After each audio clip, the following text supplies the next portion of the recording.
नमस्कार, मैं जन्मेजय। वो कहते हैं, अगर आप खुद के प्रति ईमानदार हो तो उसका परिणाम अवश्य मिलता है।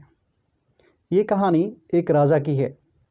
राजा अपने राज्य में प्रजा से बहुत प्यार करते थे, लेकिन एक ही चीज़ थी जो उन्हें बहुत परेशान करती थी, क्योंकि राजा को कोई संतान नहीं थी।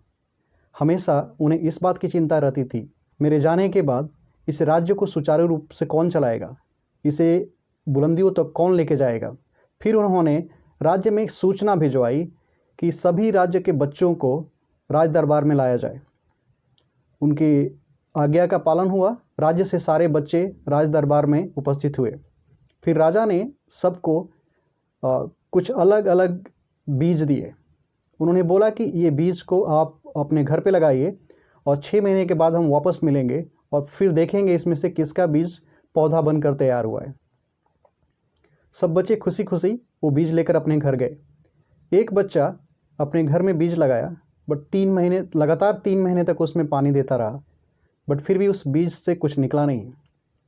तो उसने अपनी माँ को परेशान होकर बताया कि माँ, इस बीज से कुछ निकल नहीं रहा है। फिर उसकी माँ ने समझाया कि बेटे सब्र रखो, कुछ बीज को अंकुरित होने में समय लगता है। बच्चे ने माँ की आज्ञा का पालन किया और लगातार 6 महीने तक उसमें पानी देते रहा। 6 महीने के बाद सभी बच्चे राज दरबार में उपस्थित हुए। कुछ बच्चे बहुत खुश थे क्योंकि उनके पौधे लहलहा रहे थे, कुछ के छोटे कुछ के बड़े।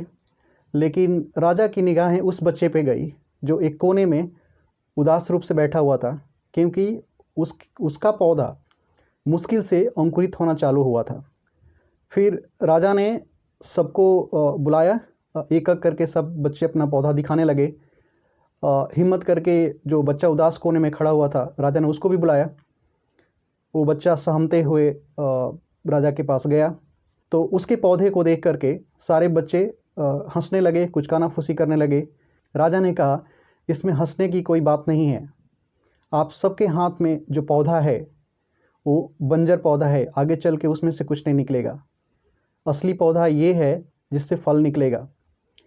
मैं इस बच्चे की साहस, इस बच्चे की ईमानदारी का कायल हूँ कि इसने लगातार ये सोचे बिना कि पौधा बनेगा नहीं बनेगा, अपनी मेहनत जारी रखी और ईमानदारी के साथ इस सभा में उपस्थित भी हुआ।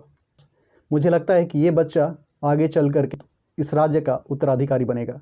अगर आप अपने कार्यों के प्रति ईमानदार हैं तो एक दिन उसका फल ज़रूर मिलेगा, जैसे कि इस बच्चे को मिला। धन्यवाद। जय सिया राम।